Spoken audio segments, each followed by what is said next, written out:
26 ভোটের সংখ্যার লড়াই, শুভেন্দুর মুখে আসন চ্যালেঞ্জ, আসন বাড়ানোর পাল্টা চ্যালেঞ্জ অভিষেকে। হিন্দু ভোট এক হলে 220 আসনের দাবি শুভেন্দু, 26-এ 214 বেশি সিটের দাবি অভিষেকের। এই রাজ্যের মধ্যে দু জায়গায় হিন্দুদের সবচেয়ে বড় জোট হয়েছে হিন্দু আদিবাসীদের। একটা উত্তর মালদায় 85% হিন্দু পদ্মফুলে ভোট দিয়েছে। যদি গোটা রাজ্যে উত্তর মালদাকে দেখে সনাতনীরা একটু এগিয়ে আসে না, 200 নয় 220টা সিটে বিজেপি জিতবে। আর একটা জায়গায় একজোট হয়েছিল হিন্দুরা 2021-এ নন্দীগ্রামে 65% এক হয়েছিল প্রথমবার, আমি 2000 ভোটে জিতেছিলাম। আর 3 মাস পরের ভোটে ওখানেও উত্তর মালদার মতো 85% হিন্দু পদ্মফুলে ভোট দেবে এবং বিজেপি যাকে দাঁড় করাবে তিনি 20,000 ভোটে জিতবেন। তৃণমূল কংগ্রেসের আসন সংখ্যা এবং ভোট শতাংশ 2021-এর নিরিখে 26-এ বাড়বে। 2021-এ তৃণমূল জিতেছিল 214, এবার একটা হলেও আসন বাড়বে।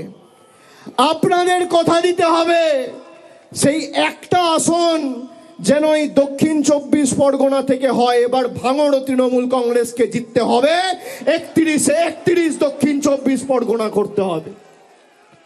তার জন্য আমাদের যত পরিশ্রম করার করতে হবে, মানুষকে সাথে নিয়ে সংঘবদ্ধভাবে লড়তে হবে। আপনারা যেখানে বলবেন অভিষেক বন্দ্যোপাধ্যায় যাবে, যে বুথে ঢুকতে বলবেন ঢুকবে, যে পাড়ায় সভা সমিতি করতে বলবেন করবে, কিন্তু একটা বুথেও বিজেপিকে গণতান্ত্রিকভাবে মাথাচাড়া দেওয়ার সুযোগ করা যাবে না। শুভেন্দুর বদলা বনাম অভিষেকের শিক্ষা, বদলা নিতে বদলের ডাক শুভেন্দুর, বিজেপিকে শিক্ষা দেওয়ার হুঁশিয়ারি অভিষেকের। 26-এর মহারণে হুঙ্কার শাসক বিরোধীর। আমাদের রাজ্যের জনপ্রিয় আদিবাসী মুখ খগেন মুর্মু মহোদয় রক্ত দেখেছিলেন নাগরাকাটাতে। কি করতে গেছিলেন খগেনদা? রিলিফ দিতে, ভোট চাইতে না। বদলা চান তো? বদলা যদি চান বদল আনতে হবে, হ্যাঁ কি না বলুন। 2026-এর নির্বাচন এদেরকে শুধু পরাজিত করার নির্বাচন নয়, এদেরকে শিক্ষা দেওয়ার নির্বাচন। একটা হয় নির্বাচিত করার জন্য নির্বাচন, আর একটা হয় শিক্ষা দেওয়ার নির্বাচন। দক্ষিণ 24 পরগনা জেলার কোনো আসনে তৃণমূলের জয়ের ব্যবধান যেন 50,000-এর নিচে না হয়, আপনাদের সুনিশ্চিত করতে হবে। সে ডায়মন্ড হারবার হোক, মথুরাপুর হোক, জয়নগর হোক আর যাদবপুর হোক, বারুইপুর হোক বা সোনারপুর হোক, কুলতলি হোক বা সাগর হোক, রায়দিঘি হোক বা পাথর প্রতিমা হোক, সর্বত্র জোড়া ফুলকে এমন ভাবে শক্তিশালী করতে হবে। 26-এর শুরুতেই 26-এর লড়াই ময়দানে অভিষেক বন্দ্যোপাধ্যায়। নবজোয়ার যাত্রার পর এবার রণসংকল্প যাত্রা। বারুইপুর থেকে শুরু, আগামী 1 মাস রাজ্যের নানা প্রান্তে জনসভা করবেন অভিষেক।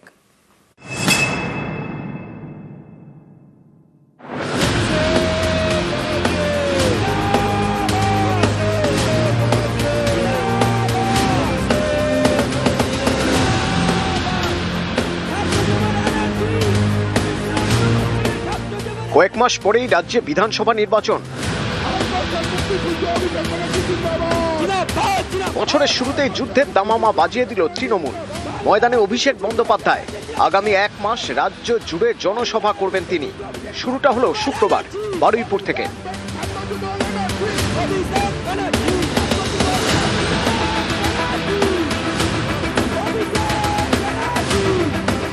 2024-এর লোকসভা ভোটকে লক্ষ্য করে রাজ্য জুড়ে নবজোয়ার যাত্রা করেছিলেন অভিষেক। 26-এ বিধানসভা ভোটের আগে তার রণসংকল্প যাত্রা। প্রচারের ময়দানে অভিষেক, তৃণমূলের কর্মসূচিতে ফের র্যাম্প। শেষবারেই র্যাম্প দেখা গিয়েছিল তৃণমূলের ব্রিগেডের সভায়। তৃণমূল নেত্রী মমতা বন্দ্যোপাধ্যায়ের উপস্থিতিতে র্যাম্পে হেঁটেছিলেন দলের লোকসভার প্রার্থীরা।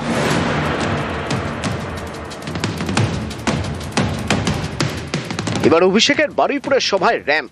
এই র্যাম্পে এমন 3 ভোটারকে হাঁটালেন অভিষেক, নির্বাচন কমিশনের তালিকায় যারা মৃত। এমন 3 ভূতই তৃণমূলের সভায়। আপনার নাম কি বলুন? মনিরুল ইসলাম মোল্লা। আপনার নাম কি দাদা? হরে কৃষ্ণগিরি। আপনার নাম কি বৌদি? মিসেস মায়া দাস। দুজন ভদ্রলোক দিয়ে দেখছেন, দুজনের বাড়ি হচ্ছে মেটিয়াবুরুজ বিধানসভা, আর বৌদির বাড়ি হচ্ছে কাকদ্বীপ বিধানসভা। এবার শুনুন, ইলেকশন কমিশন এদের দেখতে পাচ্ছেন না, এদের মৃত ঘোষণা করে দিয়েছে। এই জন্য আমি রাম মানিয়েছি। আর এরকম 3-4টে কেস না, খালি দক্ষিণ 24 পরগনা জেলায় 24 জন রয়েছে যারা জীবন্ত বহাল তবিয়তে রয়েছে, কিন্তু এদের দেখিয়ে দিয়েছে মারা গেছে। মূল মঞ্চে বিরাট এলইডি, ঠিক কনসার্টের মতো। মঞ্চের সামনে প্লাস চিহ্নের মতো র্যাম্প। মূল মঞ্চ 3টি, মাঝের মঞ্চে অভিষেক, সাংসদ এবং বিধায়করা, অন্য 2টি মঞ্চে পুরসভার চেয়ারম্যান, কাউন্সিলর এবং অন্য নেতারা।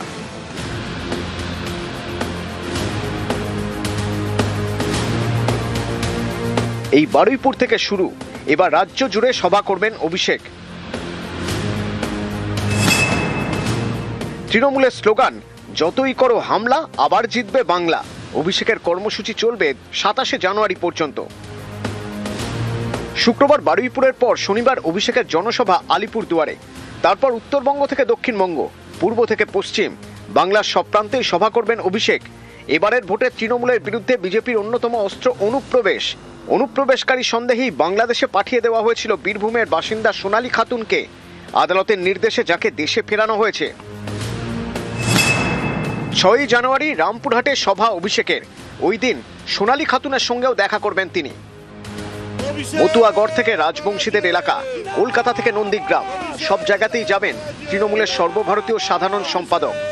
কর্মসূচি শেষ হবে 27শে জানুয়ারি হাওড়ায়।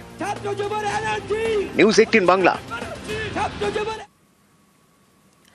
অভিষেকের হাতিয়ার অনন্ত মন্তব্য, এসআইআর নিয়ে বিস্ফোরক অনন্ত মহারাজ, তালিকায় নাম না থাকলেই ডিটেনশন ক্যাম্পে।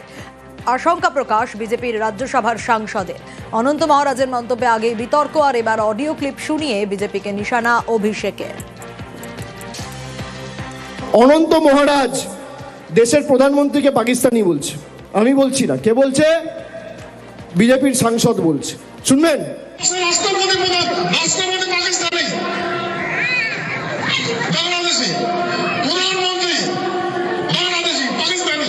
বলছে ভারতবর্ষের প্রধানমন্ত্রী বাংলাদেশি।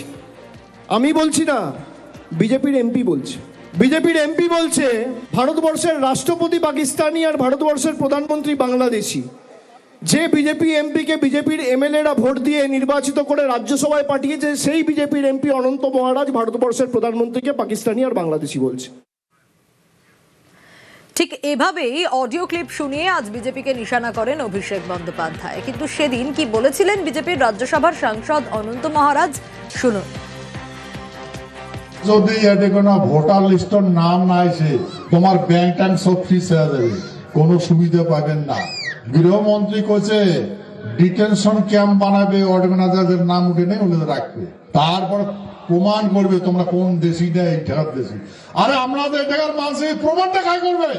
যেগুলার হাতত খাতা কলম, ওলে তো বাংলাদেশি, ওলে তো পাকিস্তানি, ওলে মানুষ পাকিস্তান থেকে যাচ্ছে। ভারতবর্ষের রাষ্ট্রপতি পাকিস্তানি বাংলাদেশি, প্রধানমন্ত্রী বাংলাদেশি পাকিস্তানি, রাজ্যপাল পাকিস্তানি বাংলাদেশি, পুলিশ প্রশাসনের প্রায় মানুষই বাংলাদেশি, লিডার গুলো সব বাংলাদেশি। তাহলে আমার প্রমাণপত্রটা কাজ দেখবে? সংবিধানে খোয়া আছে, ওই সংবিধানের চেয়ারটা কাজ বসবে। সেদিনই অনন্ত মহারাজের মন্তব্য এড়িয়ে যান শ্রমিক ভট্টাচার্য। উনি কি বলেছেন আমার জানা নেই, এই বিষয়ে মন্তব্য করতে চাই না। এসআইআর এর সঙ্গে ডিটেনশন ক্যাম্পের কোথাও কোনো সম্পর্ক নেই। বাংলাদেশি কিংবা পাকিস্তানি বলা অনন্ত মহারাজ বলেছেন? কাকে বলছেন? প্রধানমন্ত্রী কিংবা রাষ্ট্রপতি পাকিস্তানি? আমি তো শুনিনি কোনোদিন বলেছেন বলে, আমার জানা নেই। এসআইআরে ক্ষুব্ধ খোদ বিজেপি সাংসদ। আজ ফের ক্ষোভ প্রকাশ অনন্ত মহারাজের। এসআইআর এর নামে চূড়ান্ত হয়রানি, চড়া সুরে আক্রমণ বিজেপি সাংসদের। আমাদের লোকদের নিয়ে ওখানে পিকনিক আয়োজন করেছিল সীতাই, সেখানে ডেকেছিল, আমি সেখানে গিয়েছিলাম। লোকদের সঙ্গে আমি হিস্টোরিক্যাল ব্যাকগ্রাউন্ডে কথা বলেছি যে হিন্দুরা ভারতে আসবে আর মুসলমানরা পাকিস্তানে যাবে, এরকম করে তো ইন্ডিয়ান ইন্ডিপেন্ডেন্ট অ্যাক্ট হয়নি। এই মাঝে এগুলো আসলো কেন? এই নেতাগুলোর ভুল আছে। এখন যারা এখানে আসছে তারা তো ফরেনার। এই যে আমাদের নাগরিকত্ব যে নীতি আছে যাদের সেখানে প্রমাণ করতে হয় তারা এখানকার ভারতের বাসিন্দার কিনা। তো বাসিন্দার যদি না হয় তাহলে পাকিস্তানের লোক এখানে রাষ্ট্রপতি হয় কি করে, বাংলাদেশের লোক এখানে প্রধানমন্ত্রী হয় কি করে, এখানে এমএলএ এমপি হয় কি করে? তাহলে সব অসাংবিধানিক হচ্ছে। এই যে বর্তমান হ্যারাসমেন্ট, কাকে হ্যারাসমেন্ট করতেছে? আমাদের ভূমিপুত্রদের করছে, আমরা মাটির মালিক, আমাদের টর্চারিং করছে।